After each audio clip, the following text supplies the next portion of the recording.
Okay, so welcome to the Marriage Workshop Part 2. Today we're covering boundaries and needs. And in my opinion, repairing a broken marriage, this comes in number 2 as the most important thing to focus in on. Number 1, we covered in the last class, the power of releasing triggers. And triggers activate the worst in us, often throwing us into a fight, flight, freeze mode that can shut us down from a perceived threat. Triggers are like an energy allergy, which happens outside of our conscious awareness. Think of it like if you cut an onion, your eyes can start to burn or water, right? Next thing you know, you're in tears. Is that your fault? Is something wrong with you? Or let's blame it on the onion. Shame on the onion, right? You can't practically fix that issue head on. However, you can create a workaround that is simple. Put the onion in a freezer for 10 minutes, and then you can cut it with ease and no uncomfortable reactions or tears. So the message is clear. Knowledge is power. A good marriage is kind of like that, empowering the couple with practical tools and tips to know how to navigate when sticky issues come up. The difference between a good marriage and a bad one is how they attempt to resolve their issues and quickly recover and move on from arguments. Every couple has them. Honestly, they do. And often they're these little things that start to pile up. And then it turns into one big, huge, tangled mess. Mix that with someone who is also experiencing a trigger reaction, and their mood and posture clearly seems affected, even though they may not realize it. But everyone around them does. And if something or if somebody is triggered by many things in a row, even if they have good middos, they may seem like they've just checked out and the total shutdown. And it's really hard to navigate with someone who's shut down. So learning how to deactivate them, in my opinion, is number 1 on my list of repairing broken marriages. So we also discussed how working on bad middos is taught in theory in most of our books and in schools, but not really explained on a practical level on how to fix them. The school setting is a perfect scenario to practice perfecting our middos. However, most kids learn how to avoid dealing with them instead of, they might even also feel victimized by the system, being forced to be put into an uncomfortable situation. It's called social anxiety now, going through the drama of dealing with friends and family dynamics instead of dealing with life. So I recently read an article in the Mishpacha magazine, in the reflection section here, and I found it amazing. There's a new book out by Abigail Schreier, and Sarah Hannah Radcliffe is commenting here on her book. And it says that she acknowledges that there is a small number of truly unwell children who need professional help. However, she states that psychology has now overstepped its boundaries, grabbing everyday disappointments, hurts, fears, insults, and stresses and injustices into its clutches and using them to make the case for supposed traumatic injury in normal children. In this way, every unhappy struggle, it seems every child who's suffering from some sort of mental disorder rather than life itself. And I believe that this is the crux of where we are really struggling with our marriages. We're not learning these in school, and then people are sending them off. Okay, we'll go figure it out in your marriage, and it really doesn't go well. So what didn't get fixed in childhood? Hashem created marriage to help us perfect ourselves, not get divorced because of these bad middos. And like we see in this pandemic proportions happening today, your spouse may bring out the worst middos in you, but by deactivating the bad middos triggers is crucial, but it's not enough. Okay, this is why it's so important to discuss the number 2 main issue that can cause a broken marriage that I see in my solutions-based coaching business. Boundaries and needs, okay? It's the do-do and the must-do list of daily interactions between spouses. Since every person's list is different, it's important to establish This from the outset of the marriage.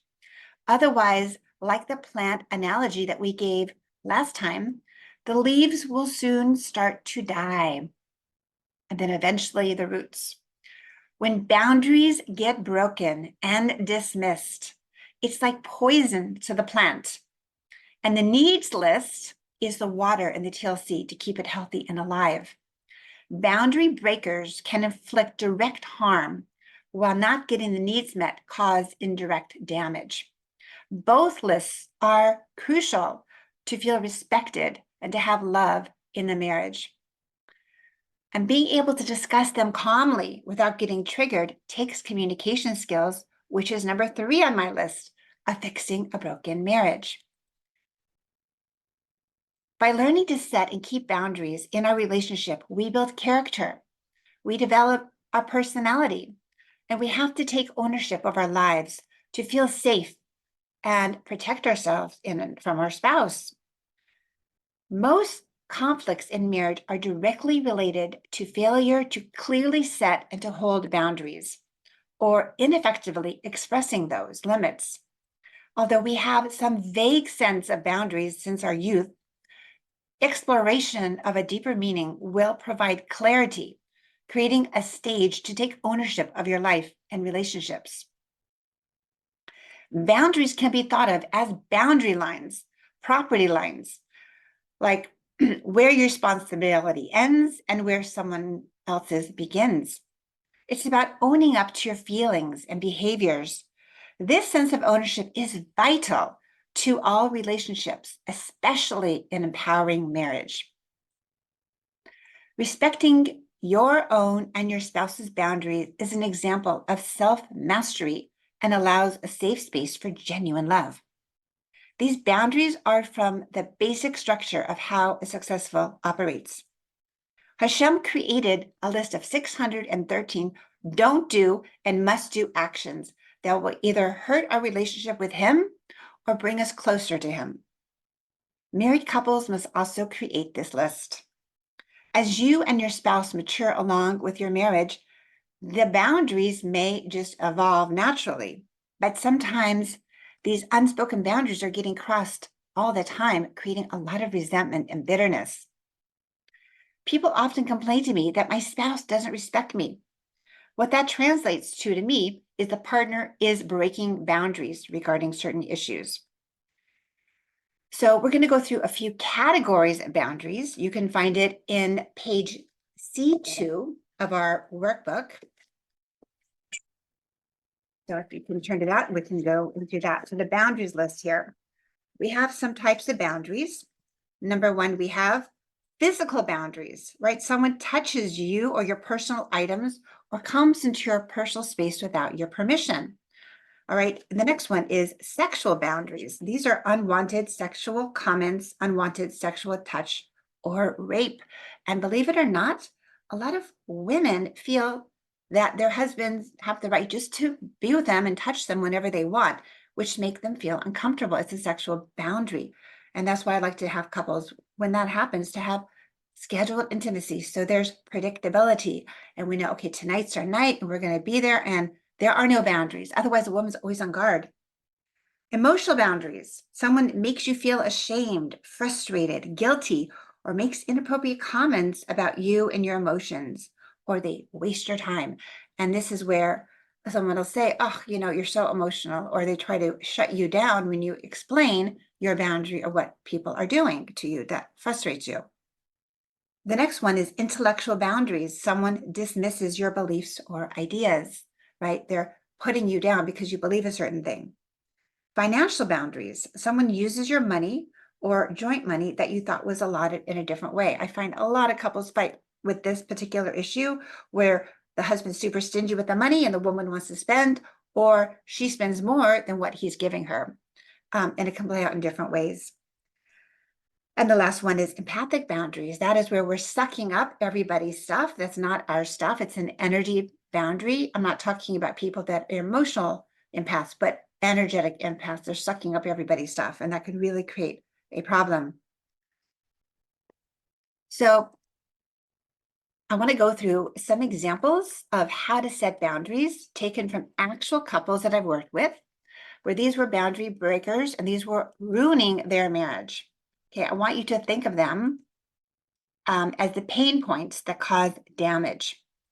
Sometimes it's really hard to figure out where this boundary may be getting broken when a person has been denied any rights to express emotions or opinions. He feels badgered or attacked, or he's had his boundaries constantly broken by family members. Okay, so this example is couple number one. And the story with this couple is they were getting divorced. And when I got involved in the case, they hadn't been talking for 2 years, living on separate floors of their big house. And divorce was on the table, but they couldn't come to an agreement how to separate the house. So he reached out to me, and finally we got her involved. And eventually, this was the list of stuff that he was doing to her, that if he could stop doing it, that we could repair the marriage. So the first one is don't yell, raise your voice. And I'm actually going to share my screen on this as well so you can see them. Now, these things may apply. As you see them, please feel free to go ahead and write them down if they come up for you. Okay, hold on. Let me just find that.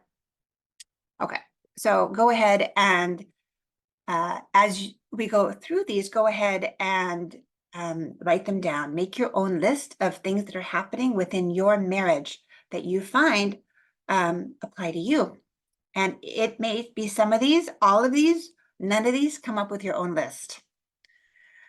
Okay, so the first one is, and this was from the wife's perspective. Okay, the husband really didn't have any boundaries. She was like a perfect wife, but she was constantly in this awful space with him until she finally just got her boundaries and said, that's it, I'm done. And her boundary was, I'm divorcing you. That was the final boundary that just cracked everything. All right, so her first one is don't yell, raise voice. Why? Because it causes me to feel distressed. No name calling. Why? Because I feel degraded. Don't demand or order. Make a request with a please. Don't judge and criticize me, right? Makes me feel like I'm not good enough. Don't dismiss my feelings and tell me how I should feel. By the way, a lot of people do that. Oh, you shouldn't feel that way, or you have no right to feel that way. Number 6, don't ignore my texts. No silent treatment. If you don't, I feel you don't love me. Okay, I feel you don't love me when you do that. Number 7, if I call you, I need to speak. So don't answer unless you can talk, because what he'll do is he'll answer the phone. I can't talk, click. And she's like, just don't answer. Okay, number 8, don't make decisions that affect me, being made without me, or discussing or consulting with me. Number 9, don't rage at me if you get upset. First, calm down.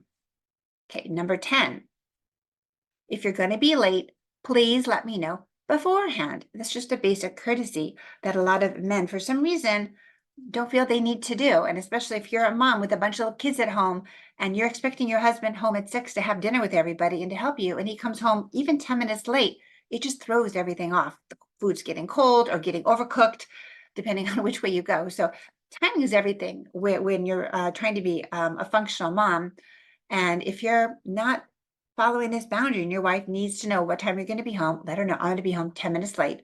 That totally affects everything. Okay. She might be able to be the kid in the meanwhile, or just, things moving. Okay. Number 11, when we are speaking together, in bed together, or on a date, don't check your phone. It breaks the flow of our connection. I can't believe how many people, this is not an obvious no, but apparently it has to be on boundaries here. Don't look at pictures of women, whether it's in magazines or on the phone. I feel cheated on and I lose my respect for you. Now, the problem with this man particularly was he had a porn addiction when I got involved, and she kind of knew about it, but she sort of disconnected from it, because they were not together for so long. And he used the excuse that he wasn't getting his needs met in the bedroom, and that was his excuse for that. So we had to work on that, and eventually we got them into a very good space, Baruch Hashem. So when I said goodbye to this couple, they were doing amazing. Next thing I find out, they're getting divorced. I'm like, what? Like this was like 6 months later. And I found out that she wasn't able to show up for him in the way he needed, that they agreed. So he said that she started by breaking the boundaries. She would reject him all the time.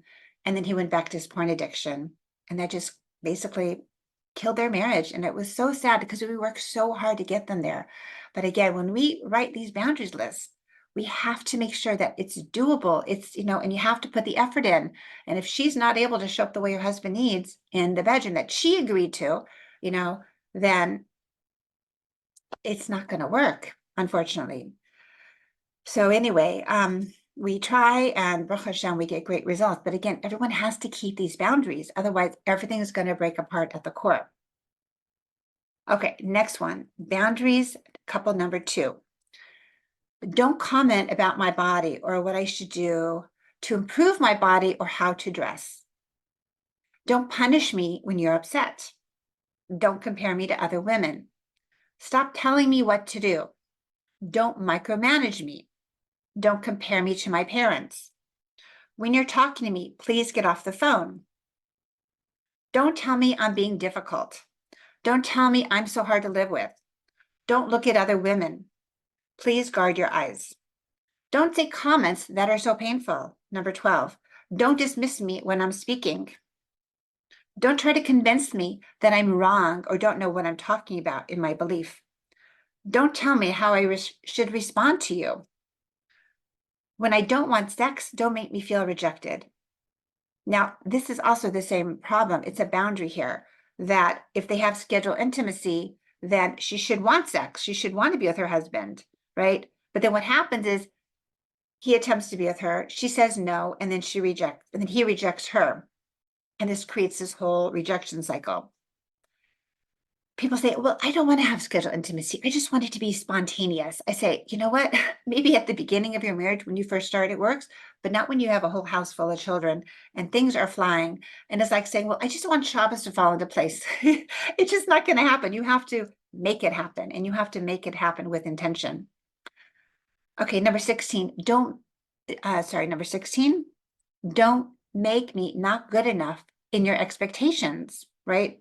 Basically, she was always feeling not good enough and his expectations were so high. Number 17, don't dismiss these boundaries when I bring them up. And by the way, that's a huge thing, is a lot of times people will come up with excuses why they don't have to keep the boundary, right? Well, say, well, because blah, blah, blah. And like that other couple, the first couple, he broke his boundary on looking at other women because she wasn't giving him what she agreed to give. And so that's often how that works. It's just, both people have to keep the boundaries. That's really how that works. Okay, so now it's your turn. Go ahead and write your boundaries based on what we discussed. And after you've written these down, I want you to try to discuss them with your spouse when you're all calm, okay? You really need to think about this and make a note, like in a notebook, okay? And things that happen like in the last month. Don't bring up things that have happened in your entire marriage, but things that left you feeling upset, violated, shut down, dismissed, ignored, or disrespected. Okay, and these behaviors are causing harm. Okay, and start with the boundaries. You could start with, don't do this to me because it makes me feel like that. Okay, and I know people, again, they say, oh, Rochel, people don't make you feel a certain way. I don't agree. If somebody upsets you because they're disrespecting your boundary, it's going to make you feel upset. Okay, people do things that make us upset.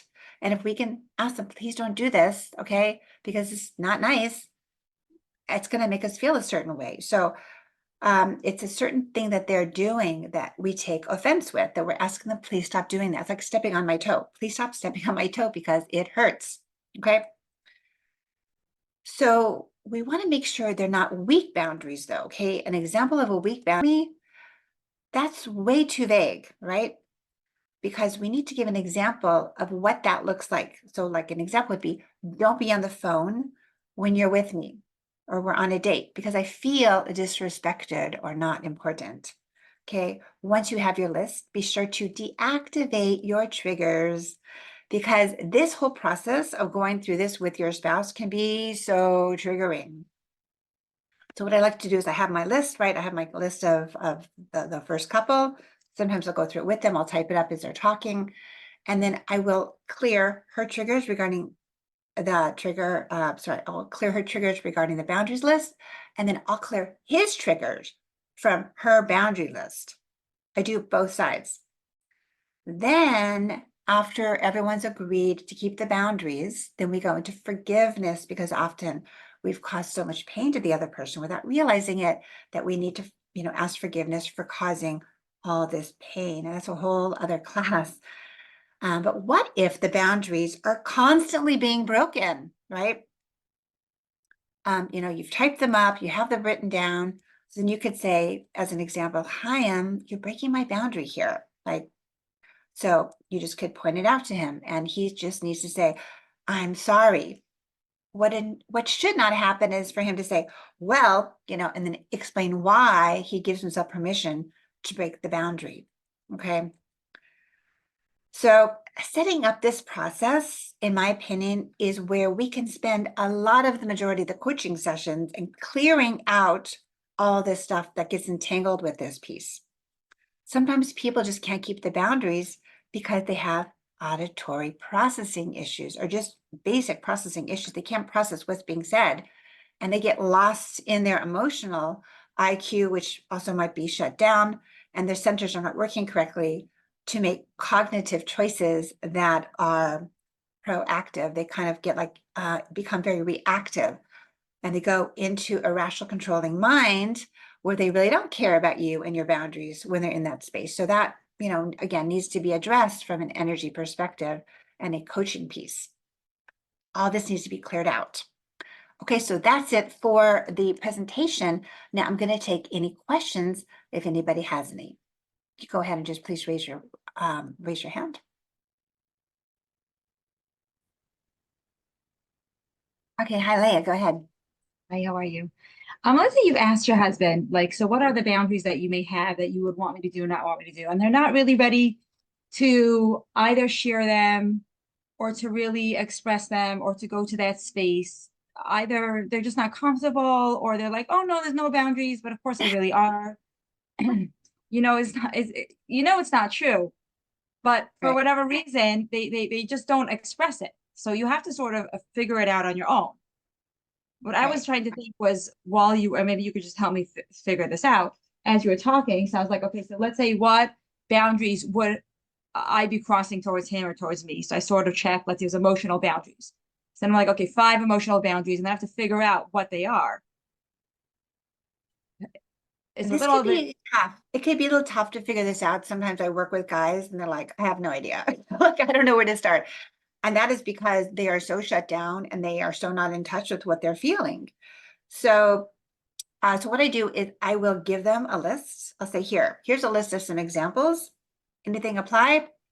If they don't know, then just go according to pain points and turn the pain points into a boundary. Okay. So if you know your husband's pain points with you, then you can put it into a boundary for him and ask, or say, so these are my boundaries. Okay. Can you please keep my boundaries?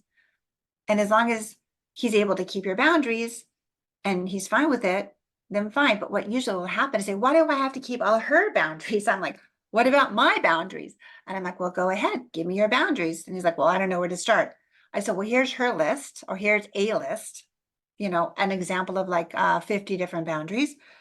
Go ahead and give me either anything that you think resonates for you on this list, or I just want her to keep the same boundaries that she's requesting me to keep, mhm, or come up with your own. got you. The only thing that I did come up with, and I have just to figure out like if this is true or not, you could test me as well, was I went to, let's say, emotion code page. And let's see, so 5 different emotions came up. I was like, okay, so something I'm doing is triggering that emotion, Hmm. and that could be a boundary. Is that like a reasonable? So let's say when I go somewhere without telling you, then it makes you feel abandoned. Like, so that type of thing, would that, Listen, some guys are really easygoing and boundaries are not a big deal. And you might be a super respectful wife and it's not an issue. Okay. I'm not talking about that. I'm talking about men that are clearly upset about things that we're doing, and they may not have the verbal skills to be able to explain to you. So they just punish you by not talking to you, and you hopefully will figure it out. So, when you start seeing patterns like that, then you can point out to him, see, I see that, you're shut down right now. Not that I would bring it up all the time, but just say, am I doing something, or talk about it later with him. Am I doing something that's causing you to seem shut down, and try to process it with him and see, and that might be able to be turned into a boundary. Okay, great. And your boundary list that you have is on the marriage piece, like something over there right now? So I'm gonna go ahead and publish that as its own Okay. list. It's in my Collars and Collars book, that list. So it is, I believe, free on the website at the moment. And I've published it many times on the chat group. But I can just take that piece out and publish that on the chat group, no problem. Got you. Okay, thanks Okay, so much. you're welcome. Okay, so there was a question that was asked. So what if your husband isn't so forthcoming with his boundaries list and he doesn't like to talk about this stuff and he's just, oh, we're fine, don't worry, everything's great, can't be bothered. But you need to sit down and say, okay, well, you might be fine, but there are certain things that are going down in our marriage that are my pain points. Okay, a pain point gets turned into a trigger.